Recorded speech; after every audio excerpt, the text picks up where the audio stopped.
First Peter chapter 1 verses 3 to 8, and let's read this together. And today we are going to talk about the doctrine of heaven. Heaven is a real place. Heaven is a place that is discussed and taught to us by the Word of God. Kung dili pa tinuod ang langit, unsa may paglaom nato? Hello? Kung dili tinuod ang langit, nganong naapamanta dinhi? Unsa may point nga nagkinangalagad ta sa Ginoo? Unsay point sa kaluwasan kung dili man di ay tinuod ang langit? But here the Bible clearly expresses how truthful and genuine and real heaven is. Verse number 3, let's read together until we reach verse number 7. Verse number 3, go.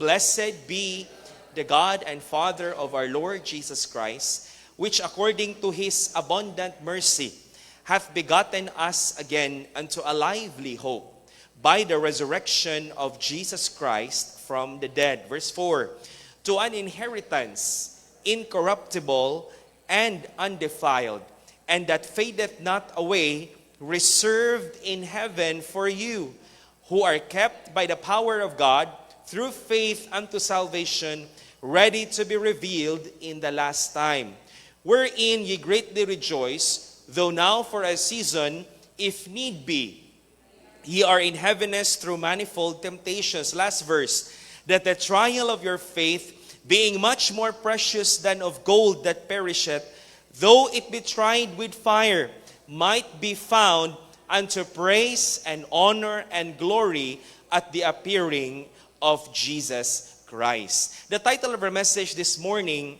The Hope of Heaven. Heaven is the hope of the believers. Ang langit ang paglaom sa mga Kristohanon. O salamat sa Ginoo mga kaigsunan that God clearly says that He is preparing for us a place where we can dwell with Him for all eternity. Pagkapait, just recently, sa mga pila ka mga simana nga ning labay, our country has been battered with severe floodings. Tungod sa mga flood control nga mga buutan kay nga mga kontraktor. Og makita nato mga kaigsunan that our society is getting worse and getting worse. The people in the government are disappointing. I don't want to be political, but moni ang mga balita nga tumadunggan, our society is growing worse. Children, ang mga anak, wala na yung mga batasan. Ang mga estudyante, wala na yung mga saktong mga pamatasan. Imagine na some other week ago, usa ka anak, gipatay ang iyang mama dito sa, asa to dapit? Plaridel ba to? Somewhere there. The world, our world is getting worse. Ug ang paglaom nato mga kaigsuonan, wala dinhi. Kundili dito sa langit. The hope of heaven. Father God in heaven, I pray that you will bless this very simple message and help us to understand, Lord, nga unsa ang imong giandam alang kanamo.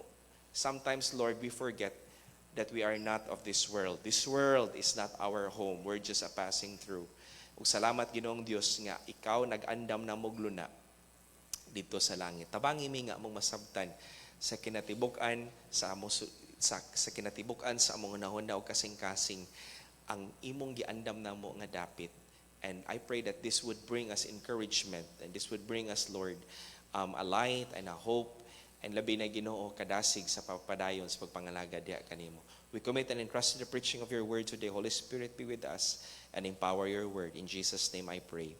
Amen and amen. You may be seated, please. Magapangligot ang Warren Buffet for this year 2025. Next slide, please. Ikaunom nga pinakadato sa tibuok kalibutan. Wala na ko nabutang ang slide. Wala ko ka-send sa slide. Warren Buffett is one of the greatest investors in our day. And I just checked a while ago, ikaunom siya sa pinakadato sa tibuok kalibutan. O ang iyang source sa income is financing and investment, stock market. In June 2005, para lang makauban kaniya og paniudto, just to buy a lunch with him, ning gasto ang usa ka individual, usa ka tawo og $351,000 And that's equivalent to roughly 19 million pesos. Sa isa lang kapaniudto. Para lang siya makapaniudto sa usa kadato nga tao. Ning gasto ang tao og 19 million pesos. Salamat sa Ginoo mga kaigsuonan, kay kung naapay bayad ang padulong sa langit, wa gyud isa nato nga makaabot didto.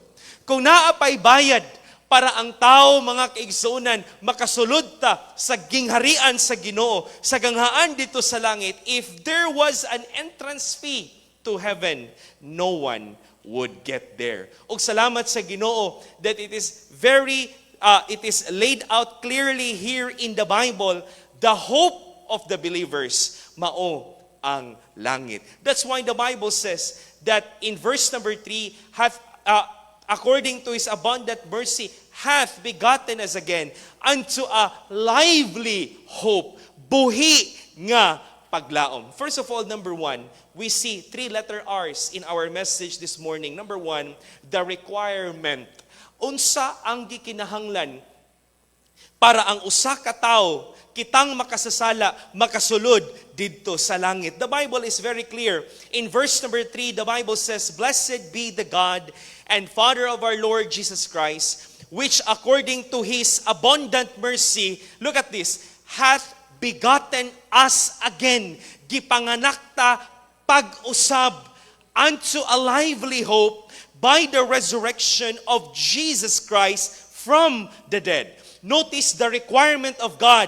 The only requirement of God is this: kinahanglan ang usa ka tawo matawo pag-usab, hath begotten us again. Nganuman, dili enough nga natawo lang ka aning kalibutan na, kinahanglan ang usa ka tawo matawo ta pag-usab diha sa pamilya sa Ginoo. That is the meaning of the word begotten us again. It means that a sinner must be converted. A sinner must be regenerated. A sinner must be born again. A sinner must be a child of God. A sinner must be saved. That's why Jesus Christ said to Nicodemus in John chapter number 3, Nicodemus was a ruler of the synagogue. Nicodemus was a religious man. Nicodemus perhaps was a rich person. But Jesus Christ said to him, "Nicodemus, ye must be born again." Ang pagkatao, pag-usab, dili na siya optional, but it is needed in order for a person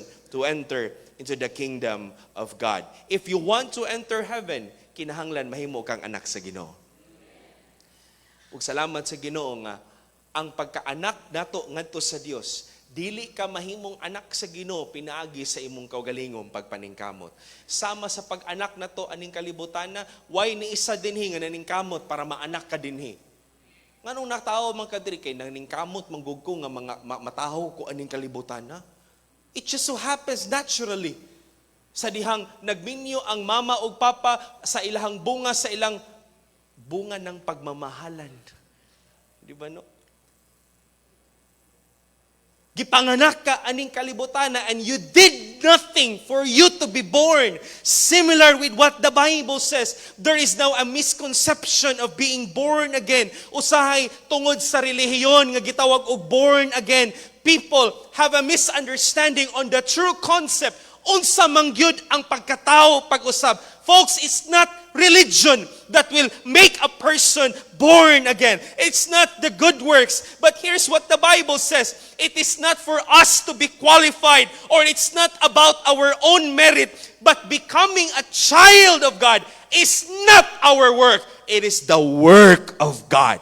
Being a child of God, ingon ang pulong sa Ginoo, it is an act of the abundant mercy of God. Verse number 3, the Bible says, 1 Peter chapter 1, verse number 3, "Blessed be the God and Father of our Lord Jesus Christ, which according to His abundant mercy." Walay ni isa nato diri nga angayan mahimong anak sa Ginoo.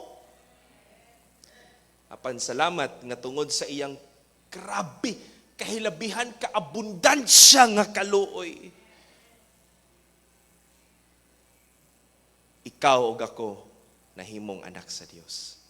In other words, this morning, according to verse number 3, the requirement of conversion or to be a child of God is available through the abundant mercy and the resurrection of Jesus Christ. Muna mga kaigsunan, ang kinabuhi, ang tao nga luwas, niingon si Peter, si Jesus Christ, mao ang buhi nga paglaom sa tao. Hath begotten us again unto a lively hope. The living hope of every believer, the living hope of a sinner is the Lord Jesus Christ. Siya ang buhi nga paglaom. Muna nga sa walay pagduha-duha mga kaigsunan, God the Father sent Him from heaven, and God the Father allowed His Son to die on the cross for our sins, and He was resurrected from the dead. Remember this, Jesus Christ did not only die, nabanhaw siya gikan sa mga patay. And that is a very important thought, a sequence of what Christ did here on earth, because His resurrection from the dead is a powerful evidence that proves that He is a living Savior. Kay kung wa pa nabanhaw si Kristo, igo lang siyang namatay. Wa gid siya pulos nga manluluwas. Sama ra day sa kanato nga patay, wa na, dili na makitaan nga mabuhi pa. But Jesus Christ rose again, and He proved to us that He is the living Savior. He is the living hope. And those who repent and believe and receive Him as His Lord and Savior, regardless kung unsa nimo kadautan, regardless kung unsa nato kapag kadakong makasasala, atubangan sa Ginoo tingali, atubangan sa tao, dili ta ngayon mahimo niyang anak. But if you will repent and believe in the Lord Jesus Christ, you can be converted as a child of God. Mahimo kang anak sa Ginoo, ug tungod kay ikaw mahimong anak sa Ginoo, makasulod ka sa gingharian sa langit. Kani bitawng anak, sulod lang balay, abrig grip, lingkod sa lamisa, kuhag plato, kaon nga naman, anak man ka. Sulay nagbuhat sa laing balay. May di kagukdog sundang. Ano man, dili man to inyo ha. Ang anak, muduol, makalitog, way ulaw, mangayo. Ma, may tagpang kay kopi. Pa, pay tagpan bi. Di ka maulaw nga naman, anak man ka. Muna kung anak ka sa Ginoo, ayaw pagduha-duha. Wanto kaglangit uman sa imong kamatayon. Why? Because that's the only requirement of God. God is not requiring us to be religious para makadto kag langit. God is requiring us that we must be born again. Ug ang born again dili na about religion.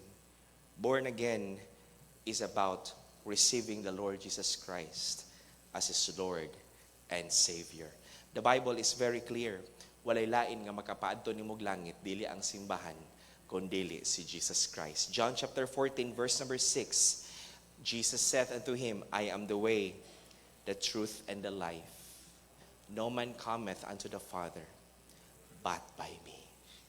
No man cometh unto the Father but by me.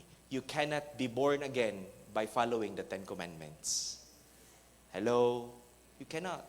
You cannot be born again by being a good man, being a good woman, a good neighbor.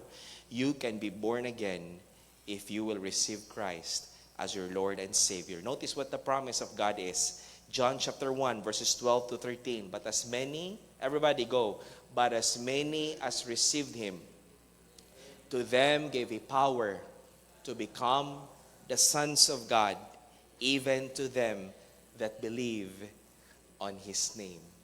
Kato lamang nagtuo ug nagdawat ni Kristo sa ilang kasing-kasing, gitigaan sa katungod nga mahimong anak sa Ginoo.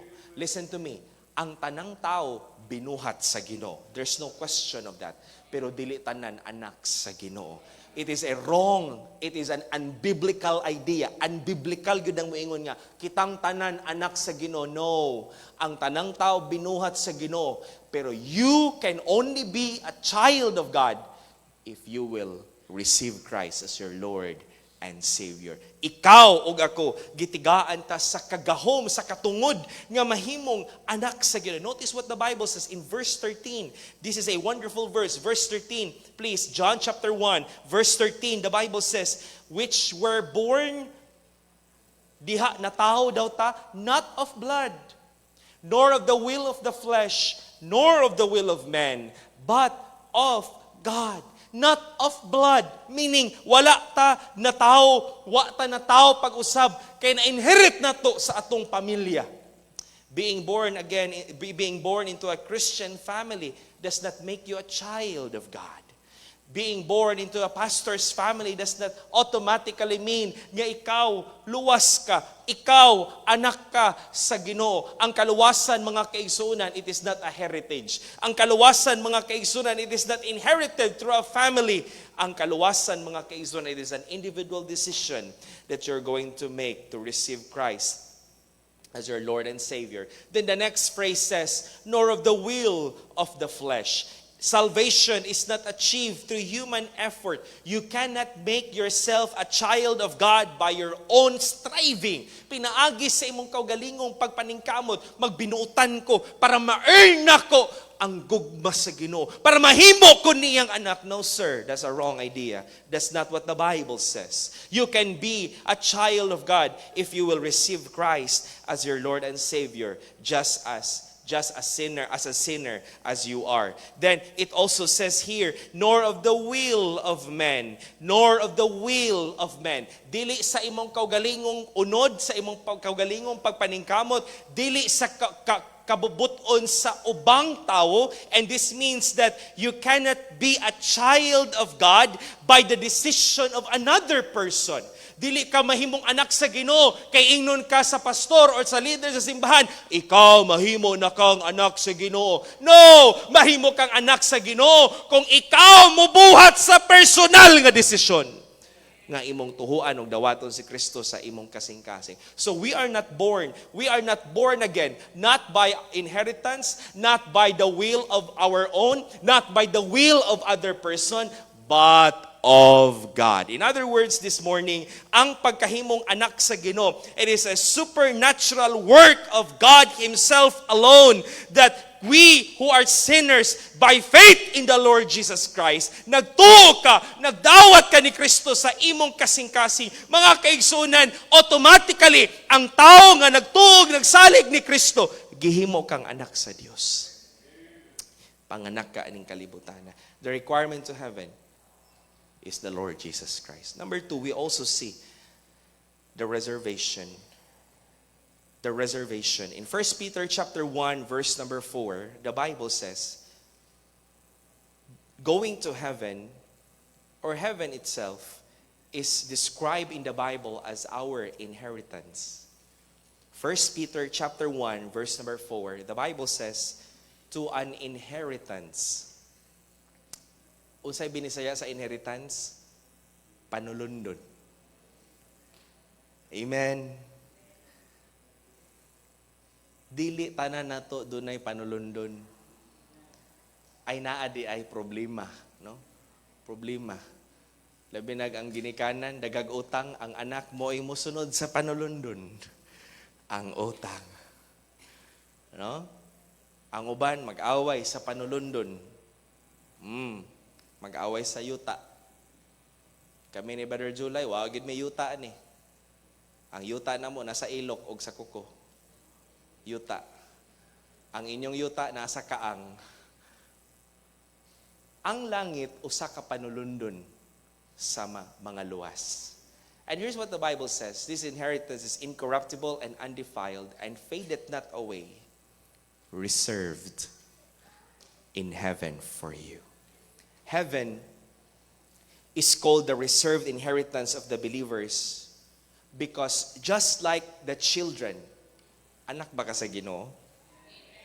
Sama sa mga anak nga mo'y mo panunod sa mga butang sa iyang ginikanan, ang anak sa Ginoo, iyahang ma-inherit ang langit nga panulundon niya. Muna mga kaigsuunan, sigurado agyod nga anak ka sa Ginoo. Amen? Sigurado agyud nga anak ka sa Ginoo. Make sure that you are a child of God because that's the only requirement for heaven. You must be a child of God because children will inherit the things of their parents. God prepared and kept heaven as a special place of inheritance for His children. And here's what the Bible says, heaven is reserved for us. Mga kaigsunan, tungod kay ang langit, giandam sa Ginoo alang kanato, no one can steal it or take it away from you.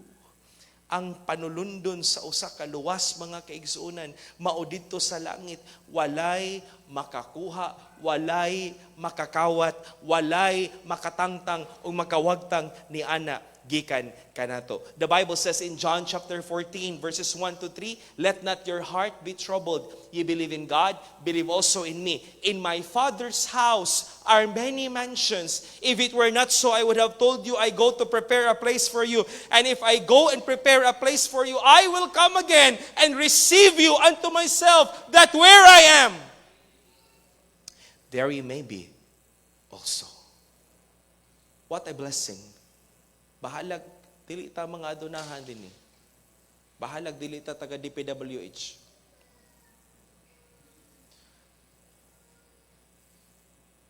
Basta kay human sa itong kamatayon, atong ipanunod ang langit nga giandam sa Ginoo. First of all, we see here that this inheritance, heaven, is a reserved place of eternal beauty. Walay pagkakupas sa kanindot sa langit. The Bible says in verse number 4, this inheritance in 1 Peter 1:4 is incorruptible. Dili madunot. It does not age. It does not stain. Kita mabuang pataghaplas sa itong mga naong. Haplasan na to itong mga naong. Daghang mga pintal, daghang mga primer, ana diri.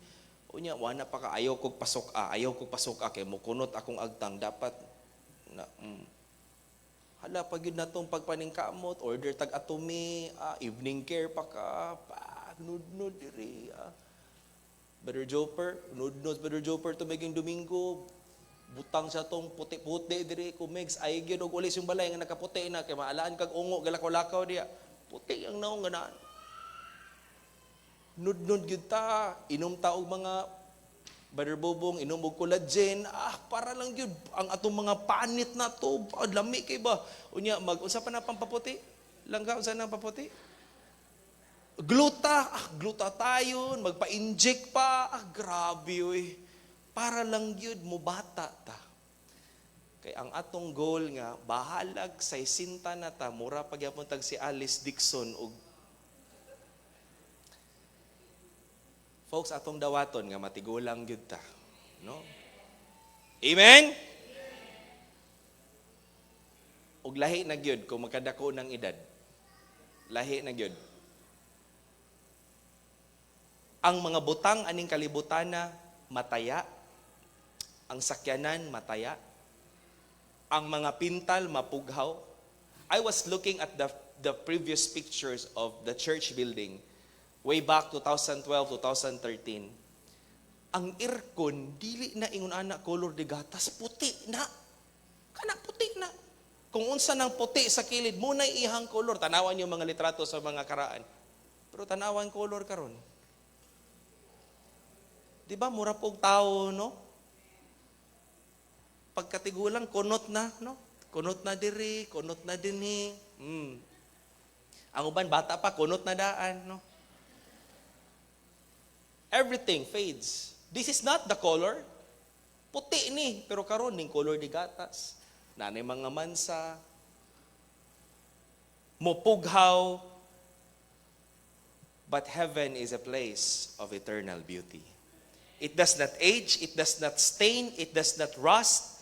It does not deform, it does not degrade, it does not deteriorate, it does not break down, it cannot be stolen, but it will remain forever, for all time, because heaven is a reserved place of incorruption. Dili na siya madunot. Dili na siya madugta. That is why for a person to enter into that incorruptible place, we must have first an incorruptible body. Mo nang ingon ang Bible, anig balik ni Kristo, anig tawag niya sa tanang mga nangamatay, o kita nga mga buhi, kung buhi pata nga mubalik si Kristo, ilisan ta sa Ginoo og lawas nga dili madunot, kay kining lawasa dili kasulod og langit. It is a place of eternal beauty. Lay not up for yourselves treasures on earth where moth and rust that corrupt, where thieves break through and steal. But lay up for yourselves treasures in heaven. Because dito sa langit, wala na'y taya-taya dito. Wala na'y kawatan dito sa langit. Gawas ko na'y politiko nga makasulod dito sa langit. Murag na'y kawat nga mahitabo dito. Heaven is a reserved place of eternal beauty. Amen? Atong dawaton, matigulang ta. Atong dawaton, atong mga balay, madaan. Atong mga nawong, madaan. Atong mga sarina, madaan. Sapatos, madaan. Mga kabtangan na to, mahanaw. Pero ang langit nga imong ipanunod, human sa imong kamatayon, giandam sa Ginoo para nimo hangtod sa kahangturan. Heaven is a reserved place not only for eternal beauty. Heaven is a reserved place of evil-free. Letter A ni tanan, evil-free environment. The Bible says in verse number 4, this inheritance is incorruptible, this inheritance is undefiled. Dili ka pwedeng maglakaw-lakaw sa Manila nga dili ka magamping sa imuhang mga gamit. Nagpasalamat mi sa Ginoo ni Mrs. kay sa among gipuy-an dito sa Taft Avenue, dito sa Taft Avenue, dito sa Malate, no? Ano to? Sa Green Residences, kanang Taft Avenue, I interviewed the security guard. Anak ko, boss, nakita ko, boss, yung mga estudyante, naglalakad, nagsiselfone. Ano ba? Murag nabaguhan ko ba? Kaya ang atong konsepto sa Manila, hadlok, dagang kawatan, dagang gribis. Ana ang sikyo sa nga, sir. Hindi yan ganito dati, sir. Panahon ni Isko Moreno, tinanggal niya lahat ng mga bar, mga katubang mga imnanan bitaw dito sa daplin sa kalsada. Then kanang Taft Avenue na diha tanang mga kawatan, tanang mga tulisan. Pero pagpuli daw ni Isko, iyang gibutangan og suga all throughout dito sa train, sa station, sa railway. Moto nga hayag kaayo ang mga estudyante dito maglakaw-lakaw nga mag-cellphone. Pero dili gyapon magkumpiyansa. Dili ka, binuangan ka, dinhi sa kalibutan, binuangan ta, atong mga balay, atong yung pagsiradaan, hello, pagsiradaan kay mahadlok ta, di ta magpatakag pasulod sa tong balay, kay basin unya pasumangil nga courier or Shopee delivery, unya hold upper day na. This place is full of evil people. Pero salamat nga dito sa langit, walay snatcher dito. This place is undefiled. This place is an evil-free environment. It is a very secured place. O salamat mga kaigsuunan, pagkaanindot, muadto ta sa mga laing dapit pagkanindot sa ilahang mga lugar. Way basura, limpyo kaayong sidewalk. Dito sa Japan, pwede kang matulog. Maski dito lang sa kilid na lang, pwede kang matulog dito. Partagyud kahinlo. Diri, nigdaog na to diha, ang basura, nagtapunog, ito na to sa dagat, mga pampers, galutaw-lutaw, ang uban po, ligo-ligo po, ligo-ligo, kainom og tubig, pasol-pasol po ka na to, pag-uman, naitubol na to na sangit, di gibaliga sa merkado, then gikaon po nimo, nindot kayo.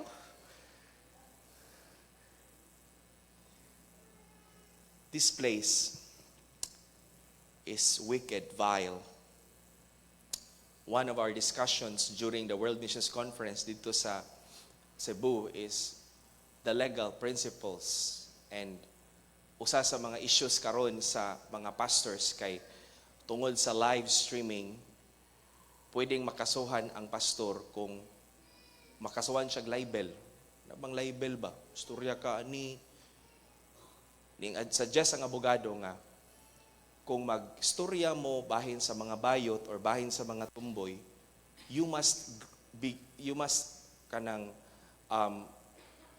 inculcate in the truth the basis of your statement para dili siya mahimong malis sa mga tao nga maminaw. Nya ang problema sa live streaming kay pwede man i-edit, no? Pwede man kwaon ra kani nga portion ra mo'y kwaon.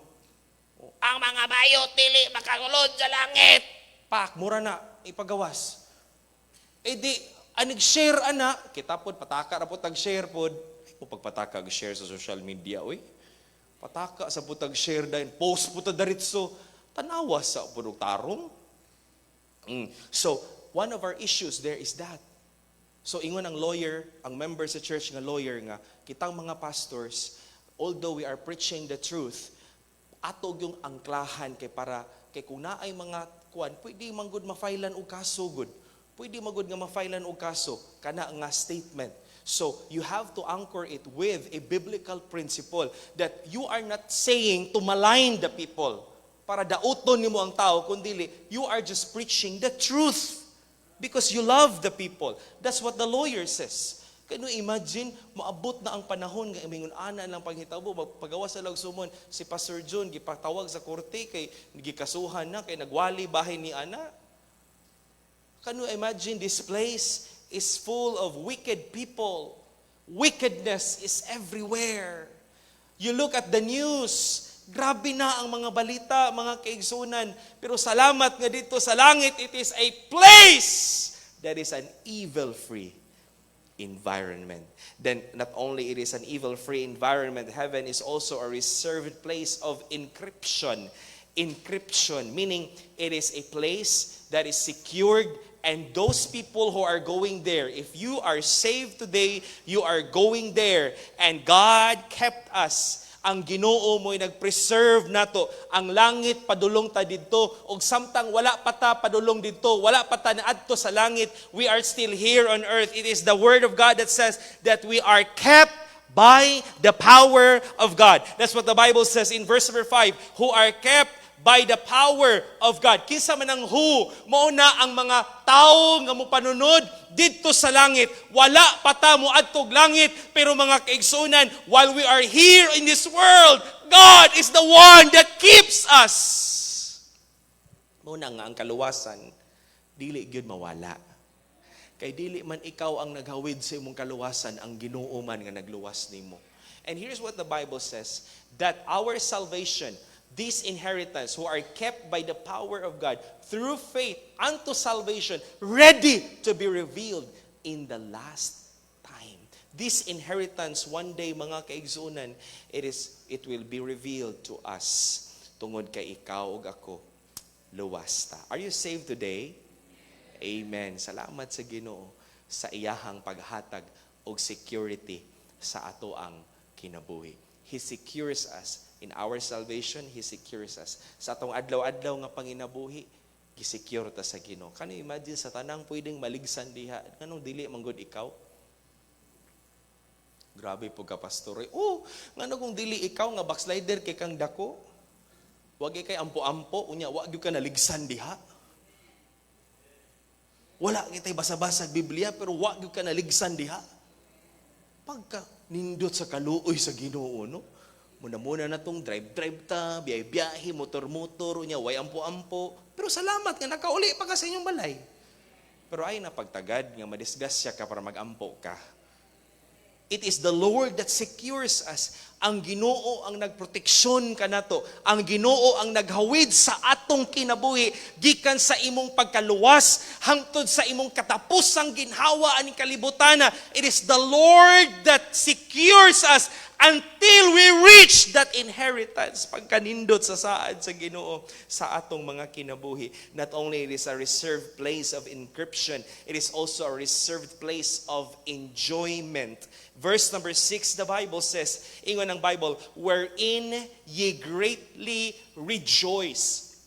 Wherein ye greatly rejoice. This inheritance is the source of our rejoicing. Ang tinuod nga kalipay sa Kristohanon, wala aning kalibutana, wala sa kwarta, wala sa trabaho, wala sa panginabuhi. Ang tinuod natong kalipay naa didto sa langit. Mga langit nun nga mga butang. Pagkapait, pagkaalaot gyud nimo kung ang imong source sa kalipay naara diri. Luoy gyud ka. Ngano man ang atong kinabuhi diri lunlon mga problema. Trabaho ay daghan kitag frustration sa trabaho. Negosyo ay pagkataghan ng frustration sa negosyo. And God allows it kay para maglong ta sa langit nga giandam sa Ginoo. It is a place of enjoyment. We greatly rejoice for this inheritance. O nang kitang luwas, ayaw pagluoy-luoy og naong, luoy man ko, among balay na mo, gamay raman ni. Usay ba malimot nga dili ta para diri, pa dito ta sa langit. Amen? Kasi binuangan ko nila, Pastor, di sa ko kalakaw. Pastor, kay nagpapintal po ko sa simbahan. Sa unsa magyud na yung simbahan ninyo, mura naman mo dili man tug langit. Ngano inyo man ang palabian og nindot? Nagbintay naman mi pastor kay kupas na biya pod ang pintal. Pero ang tinuod na tong kalipay wala dinhi. Tuwa dito sa langit. Amen. That's why we sing this morning, when we all get to heaven, what a day of rejoicing that will be. When we all see Jesus, we'll sing and shout the victory. Kay diri sa kalibutan usay talagsara kay ta makaay-awit sa Ginoo. Talagsara gyud kita mailhan man nimo ang tawo nga malipayon kay magkanta-kanta, magtagoy-tagoy ana. Pero magilom-hilom na gani na kanang iro nga magilom-hilom. Ay gid mo kumpiyansa na kay irong buang na. Basta gani maghilom-hilom na ang tao, ay buntag pa, ay gid kumpiyansa basta maghilom-hilom na. Pero magkanta-kanta, mag-smile, manilig, malipayon na. Mga kaigsunan, kung ang atong agdon, ang atong mga sirkumstansya, atong kahimtang aning kalibutan, we cannot sing for God. But when we look up to heaven, we can sing for God. Maski na'y mga problema sa kinabuhi. Why? Because our enjoyment is not here. Our rejoicing is not here. Our rejoicing is heaven, the eternal things of God. Heaven is not only a reserved place of enjoyment, it is also a reserved place of encouragement and ease. It is a place of encouragement. It is a place of comfort. You know why we need comfort? You know why we need encouragement? The Bible says in verse number 6, ang Kristohanon, while we are still here, ingon ang pulong sa Ginoo, daghan kaayo tag mga pagsulay. Verse number 6, wherein ye greatly rejoice, though now for a season, if need be, ye are in heaviness through manifold temptations. Mga kaigsunan, ang Kristohanon, bugat, daghag mga gibugaton sa atong kasing-kasing, daghantag mga problema, manifold, daghan kaayog mga kasakitan, daghan kaayog mga luha aning kalibutana. Pero salamat sa Ginoo, only in this world will we suffer. Munang for a season lang, kadyut lang, kay kadyut raman ta mabuhi aning kalibutana. Nya kamo di pagid mo mga uglitson, arte kaayo, di ayo ni matay tag sa iyo. Ay ikaw na lang may mabuhi. Nubinta na lang imong edad, nangamatay na imong mga kaedad. Paita ning nana, no, nangamatay na imong mga kauban ba, no? Ikaw na lang nabilin ba? Luy, wala kay ka tungit, ano, wala kay ka kauban mo madjong, ano, matay na ning kirig na. Magdungan tag pangamatay. Oy, amen. Pa sila na pulain na pud sunod. Unang nailitson kaon pod panagsa. Di ko ani kay kuan dapat kuan jud ko ani ka morning magkuan jud ko tubig. Grabe mga relihiyon mga ritual ba daghang kitag ritual ani kabuntag ba no ni kagabi dapat grabe mabuhi gyud kag 250 ana no unsa na lang kay mong edad mag-anak na lang gud siguro ka ba no ang paita ng kinabuhi ay mo pagpalabig pataas yung kinabuhi nay langit na gianda mang Ginoo. Amen, gipang arthritis. Amen lang. It is a place of encouragement. It's only for a season. It's only for a season. That's why sakto gyud nang imong ibutang mo sa mga una-una, diri ra bitaw ni. Kung natay mga pag-antos, if you are suffering today, kung doon na kay pag-antos, ing na lang mo galingon, diri ra bitaw ni, dili bitaw ni permanente. Amen? Dili bitaw mi mo na mamabilin o, sige lang, dili bitaw na permanente. Tinuod yun!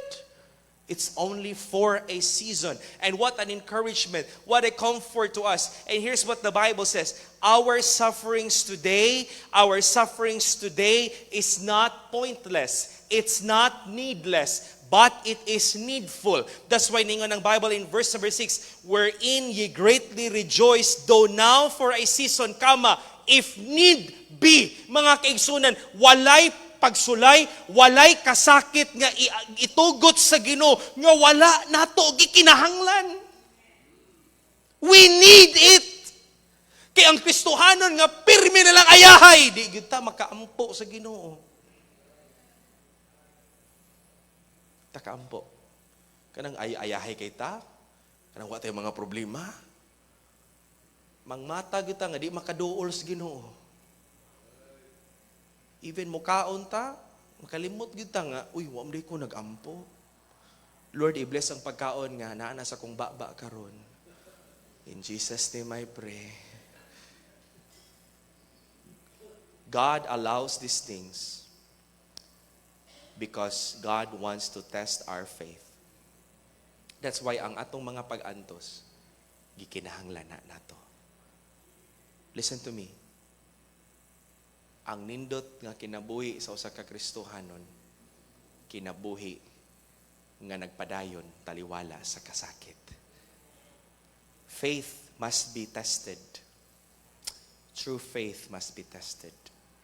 And one way of proving our faith is the difficulty. Whether we trust in the Lord or not in times of difficulty. Verse number 7, that's why it says that the trial of your faith, and this is the purpose of the trials in life, being much more precious than of gold. Ang atong pagtuo nga gi-refine sa Ginoo, mas bililhon pa sa bulawan aning kalibutan. In other words, this morning, what do we possess in life that is more valuable and precious than gold? It's not your material possessions, but it is our refined faith. Kanang pagtuo ba nga, maski unsaon pagbalibali ang imong kinabuhi, faithful gyapon ka sa Ginoo. I will tell you, dili na kabayra kwarta. And it is a wonderful testimony that despite of your difficulties, despite of the harsh rejections and difficult realities in life, mga kaigsunan, nagpabilin ka nga nagsalig sa Ginoo, nagpabilin ang imong pagtuo sa Ginoo, you are still faithful to God, faithful to His Word, faithful in standing up for what is right, faithful in prayer, faithful in soul winning, faithful in church ministries, faithful in church attendance, faithful in giving, pagkanindot sa pagtuo sa Kristohanon. Nga nagpabilin taliwala sa kalisod. Wala gyud glory sa quitter nga Kristohanon. Wala. Sa lumba, wa gyud ko kadungog nga naigiday nga ning atras. Atong palakpakan si athlete from Philippines kay ning atras siya. Wala. Ang giday katong nagpadayon. There was one athlete in a marathon. Naabta na lang siya gabi. Gakiang-kiang siya. Siya na lang usa. Nagdagan. He finished the race. And he was asked, nganong nagpadayon man ka? Ikaw na lang man isa. Ikaw na lang may katapusan, nganong nagpadayon man ka? Niingon siya, wa ko gipadala sa kong nasod para magsugod sa lumba, gipadala ko para tapuson nako ang lumba. Mutong hangtod sa katapusan sa iyang ginhawa, hala, lakaw gud siya. Ang Kristohanong kinabuhi, mga kaigsunan, daghan og mga luha, daghang mga problema. Usay na problema sa pamilya. Hello? Na problema sa mga panglawas. Na mga problema sa church, problema sa isig kakristohanon, problema sa mga panginabuhi, problema sa bana. Uy, namay ning amen. Problema sa asawa. Dili gyud sa yun. But when you still remain faithful to God, precious kay imong pagtuo at ubangan sa Ginoo. I will tell you, bililhon ang imong pagtuo. And here's what the Bible says. That faith will be rewarded at the coming of our Lord Jesus Christ. The Bible says in verse number 7, might be found unto praise and honor and glory at the appearing of Jesus Christ. Listen to me. Faithfulness will always be rewarded by the Lord Jesus Christ. Murag wala lang nato ba pagpangalagad sa Ginoo. Usay makakita ko, there are some Christians, murag wala lang nila ang pagsimba, murag wala lang nila ang pagbuhat sa mga buluhaton sa Ginoo. Don't you realize that we will all be rewarded at the coming of our Lord Jesus Christ? That is why taliwala sa atong mga kasakit o mga problema, padayon tas pagpangalagad sa Ginoo. Just think about heaven and what an encouragement. After we die, tanang utang, impas. Tanang mga kasakit, impas. Tanang arthritis, wagtang. Tanang diabetes, wagtang. High blood, wagtang. Atorvastatin, wagtang. Metformin, wagtang.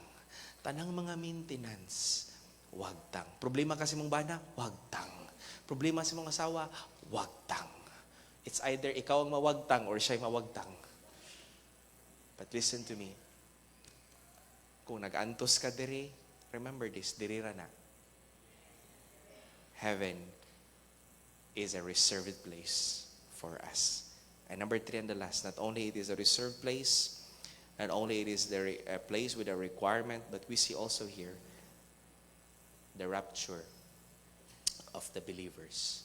The rapture of the believers. In verse number 7, the Bible says, and here's the last verse, the last part of the verse, in verse number 7, might be found unto praise and honor and glory at the appearing of Jesus Christ.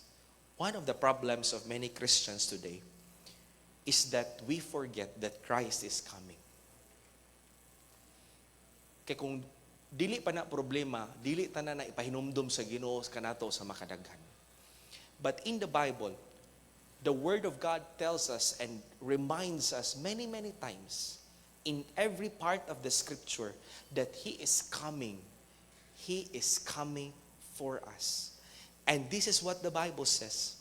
Nga ang nag-separate nato, the wall that separates us from heaven are death.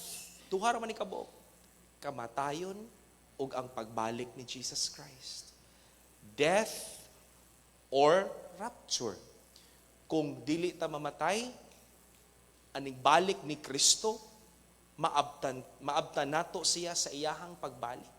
Then we will be with Him in heaven.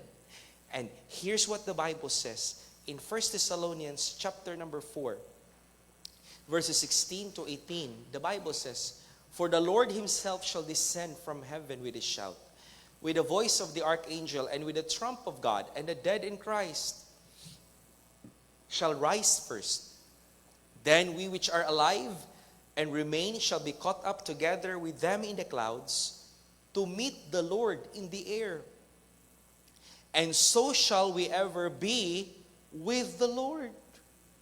And so shall we ever be with the Lord. Kuyog na nato ang Ginoo hangtod sa kahangturan. Verse 18, here's what Paul said, wherefore, comfort one another with these words. Why is the coming of Christ or the rapture of the believers the comfort of the believers as well, tungod kay human sa pagbalik ni Kristo, kuyog na taniya didto sa langit.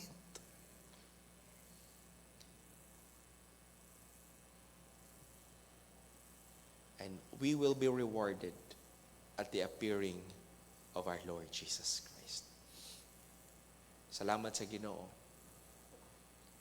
Hapit na mo balik ang Diyos.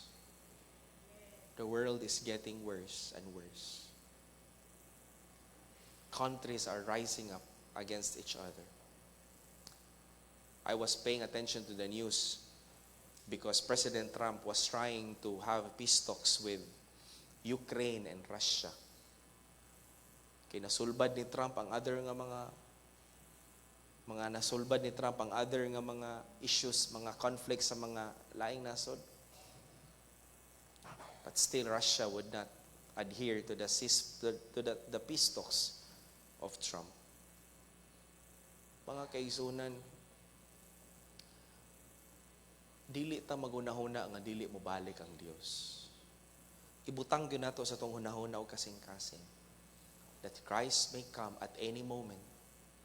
It may be today, it may be unya human sa service, pwede unya human sa simba gabi, pwede unya aning kagabi, ani guman natong katulog, pwede ugma sa buntag. Christ may come at any time. We are not waiting for the signs.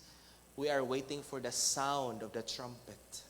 Kaya ang pagbalik ni Kristo sama sa kawatan, why senyales sa pagbalik ni Kristo? Ang second coming mo inaay ang pagbalik ni Kristo sa dihang after the rapture, there are signs, but the rapture itself, it's like a thief. Ug walay kawatan nga mananghid sa pagkagabi, bay mangawat may unya alas 10 atangimi. Ang kawatan dili mananghid aning mangawat siya. Si Kristo sad aning balik niya dili siya magpahibalo. He will come at any moment. I hope and pray nga nagbalik ni Kristo. Dili ta makaplagan nga nag-backslide. Dili ta makaplagan nga nagpalayo sa Dios. Apan na nagbalik niya, malipayon siya nga makakita nato nga nagpadayon tas pagpangalagad sa tong buhi nga Dios. It is the rapture that separates us from heaven. Apostle Paul said, to be absent from the body is to be present with the Lord. As I close my message this morning, I hope and pray that there is no more doubt sa atong mga hunahunaw kasing-kasing. Tinuod ang langit nga giandam sa Ginoo. Alang ka nato. As I close my message this morning, are you going to heaven? Moadto ba gyud kag langit? If you are here today and you are not sure you're going to heaven, let me help you this morning. Dawata lang si Kristo. Pasudla siya sa imong kasing-kasing. O ikaw, tigaan ka niya o entrance dito sa langit. A man by the name of D.L. Moody, Dwight Lyman Moody. This man was a famous preacher, famous evangelist. Usara ni siya sa tig-shine ra ni siya sapato sa una. So wa pa siya gitawag sa Ginoo. But one day God called him to be in the ministry. And D.L. Moody preached to thousands and thousands of people. One day as he approached the end of his life, sa diyang hapit na siya mamatay, he viewed heaven as something to anticipate. And here's what D.L. Moody said.